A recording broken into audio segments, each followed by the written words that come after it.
¿Qué tal? Sean bienvenidos a esta nueva cápsula jurídica en la cual hablaremos sobre la regulación del divorcio bilateral en el Código Nacional de Procedimientos Civiles y Familiares. Como siempre, agradecemos su suscripción a nuestro canal y los invitamos a que compartan el contenido de este video con las personas que pudieran estar interesadas en el mismo. Y como lo pueden apreciar en su pantalla, en esta ocasión el video está dividido en tres apartados. En principio hablaremos sobre el divorcio bilateral tramitado ante la autoridad judicial para posteriormente hablar sobre el divorcio bilateral tramitado ante notario público y finalmente abordaremos el divorcio bilateral tramitado ante el registro civil.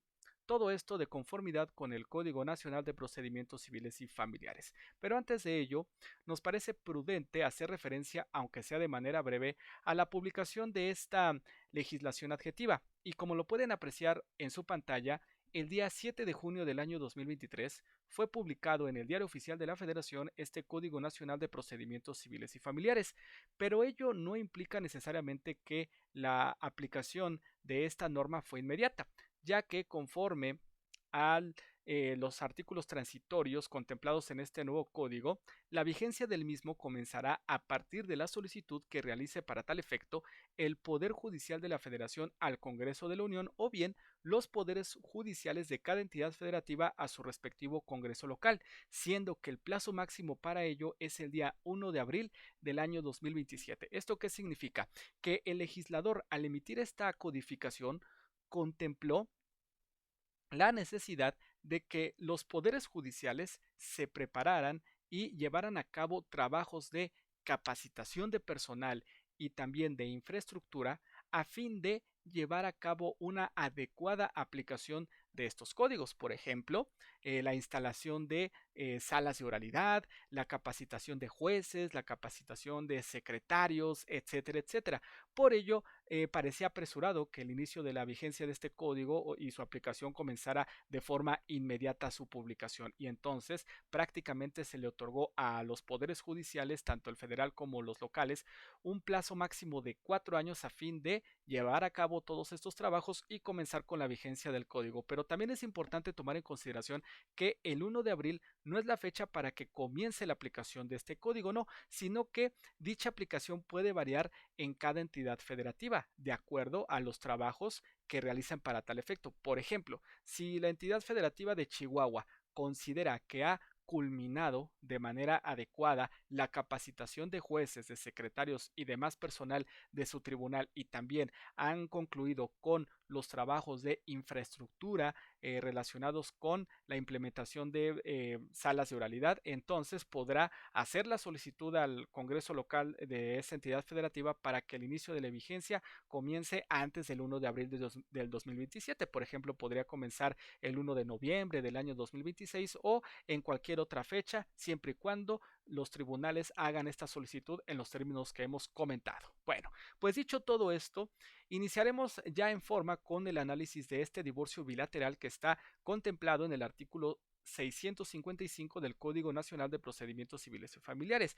Y para tal efecto debemos tomar en cuenta que conforme a esta legislación adjetiva, el divorcio bilateral es un procedimiento no contencioso en materia familiar, mismo que se tramita a solicitud de ambos cónyuges. Entonces, aquí no vamos a tener un litigio de por medio, sino que los dos cónyuges ya se pusieron de acuerdo para tanto disolver el vínculo matrimonial como para resolver las cuestiones inherentes a dicha disolución, como pueden ser pues, las cuestiones de alimentos, guarda y custodia de hijos menores de edad o bien la liquidación de la sociedad conyugal.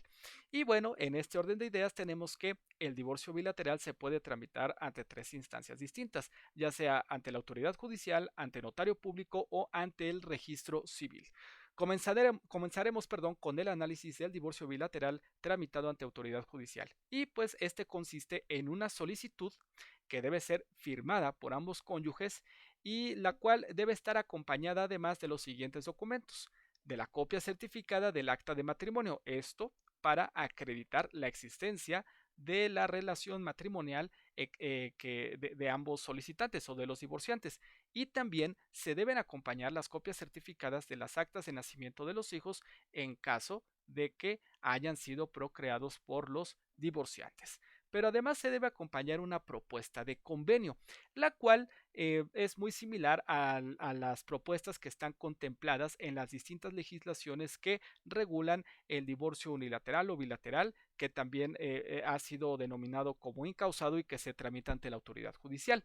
Esta propuesta de convenio tiene la finalidad de resolver aquellas cuestiones inherentes al divorcio y que obviamente esta propuesta de convenio debe estar firmada por ambos divorciantes. ¿Y cuál es el contenido de la mencionada propuesta? Bueno, pues en principio los solicitantes deben acordar quién será la persona que ejercerá la guardia y custodia de los hijos menores de edad. Por ejemplo, puede ser la madre y para tal efecto tendrán que señalar el domicilio en donde la madre ejercerá esta custodia definitiva.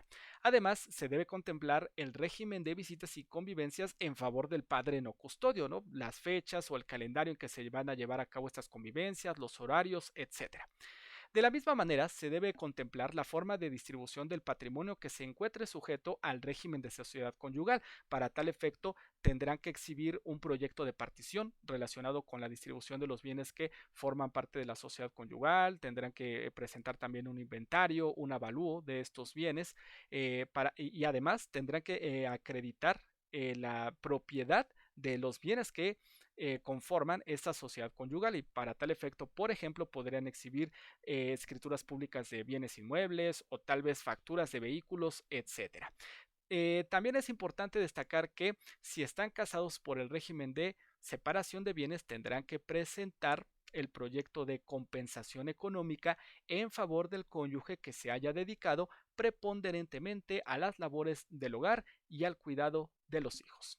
Ahora bien, si alguno de los supuestos anteriores no es aplicable, lo tendrán que manifestar bajo protesta de decir verdad. Por ejemplo, si no procrearon hijos, tendrán que manifestarlo bajo protesta de decir verdad y que en consecuencia no presentarán una propuesta relacionada con guardia, custodia o régimen de visitas y convivencias. O tal vez si se casaron, perdón, bajo el régimen de sociedad conyugal, pero no adquirieron bienes que formen parte de la misma, también lo deben manifestar bajo protesta de decir verdad. Ahora, admitida la solicitud por parte de la autoridad judicial, siempre y cuando se cumplan con los requisitos que hemos mencionado, el titular del órgano jurisdiccional citará a los divorciantes para la celebración de una audiencia única, la cual se celebrará bajo el principio de oralidad.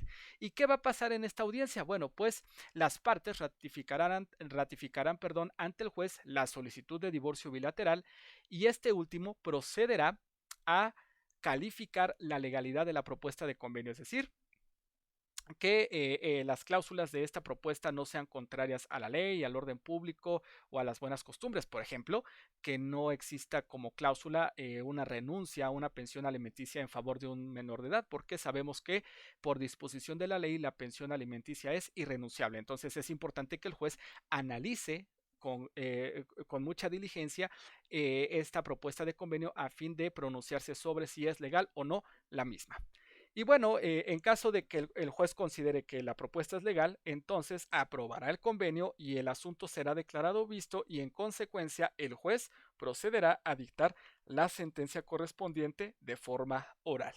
Esta sentencia causará ejecutoria por Ministerio de Ley. ¿Esto qué significa? Que será irrecurrible y por lo tanto causará estado y podrá ejecutarse la misma. ¿En qué consiste la ejecución de la sentencia? Bueno, pues en la inscripción que se haga de la misma en el registro civil, en el acta de matrimonio que se encuentra en el registro civil y para tal efecto, en la propia audiencia, además de que el juez dictará la sentencia y calificará la legalidad del convenio, entregará a los divorciantes el oficio dirigido al registro civil para que realice la inscripción del divorcio en el acta de matrimonio correspondiente. Este oficio debe contener los puntos resolutivos de la sentencia y además se acompañará, como normalmente se hace en la práctica, copia certificada de la sentencia para que el registro civil tenga certeza sobre la existencia de este procedimiento de divorcio bilateral. Y también se acompañará a copia certificada del acta de matrimonio que presentaron los divorciantes ante la autoridad judicial. Ahora, esta es la regulación del divorcio bilateral y ahora hablaremos sobre el divorcio ante notario público. Conforme al Código Nacional de Procedimientos Civiles y Familiares, este divorcio procede siempre y cuando se cumplan estos supuestos. Primero, que no se hayan procreado hijos que requieran sobre todo alimentos, ¿no? Que sean menores de edad. Y si hay hijos, es decir, si los divorciantes procrearon hijos, estos deben ser mayores de edad y no deben requerir alimentos. ¿Por qué se hace esta precisión? Porque recordemos que el notario público no tiene facultades jurisdiccionales y por lo tanto no puede resolver cuestiones como son alimentos o bien no puede resolver cuestiones relacionadas con guardia y custodia y régimen de visitas y convivencias. Por lo tanto, se requiere que no hayan hijos menores de edad, perdón, o si hay hijos que estos ya sean mayores de edad y que no requieran alimentos. Y también otro requisito es que no existan deudas o bienes atribuibles al patrimonio conyugal, es decir, que no exista régimen de sociedad conyugal o bien que la misma haya sido disuelta antes de la tramitación de este divorcio bilateral ante notario. Y dice también este código procesal que será procedente en los casos que así lo disponga el Código Civil de la entidad federativa de que se trate. Y pues bueno, es importante tomar en consideración que este divorcio es bilateral en virtud, como ya lo decíamos, de que no hay una controversia y por lo tanto consideró el legislador federal, si no hay controversia, se podría tramitar ante notario público porque el notario, entre otras funciones, cumple aquella relativa a ser auxiliar de la autoridad judicial. Pero es importante destacar lo siguiente. La materia notarial, por disposición constitucional, en cuanto a la actividad legislativa, está reservada a las entidades federativas. ¿Esto qué significa? Que solo los congresos locales pueden regular en sus leyes respectivas la materia notarial. Y resulta que en este Código Nacional se ha regulado el divorcio ante notario público, cuestión que no está contemplada en más de un código civil de nuestra República Mexicana. Entonces probablemente podríamos hablar de una invasión de competencias en donde el legislador federal, es decir, el Congreso de la Unión, invadió la esfera competencial legislativa de los congresos locales de cada una de las entidades federativas, porque es a estos congresos locales a los que les corresponde determinar si el divorcio se tramita o no ante notario público. Pero bueno, aquí ya lo decidió así el Congreso de la Unión y pues pueden suceder dos cosas. La primera, que tal vez sea lo más seguro, los congresos locales tendrán que adecuar sus códigos civiles para incluir el divorcio tramitado ante notario público o bien que algún congreso local se inconforme y haga valer, por ejemplo, una acción de inconstitucionalidad en contra de este Código Nacional. Ya veremos qué pasa en lo futuro. Bueno, y también tenemos el divorcio tramitado ante el registro civil y esto básicamente está también regulado en los códigos civiles de las entidades federativas y se conoce como divorcio administrativo. Podríamos hablar también de una invasión de competencias porque el divorcio administrativo está reservado en cuanto a su legislación a las entidades federativas, es decir, a los congresos locales.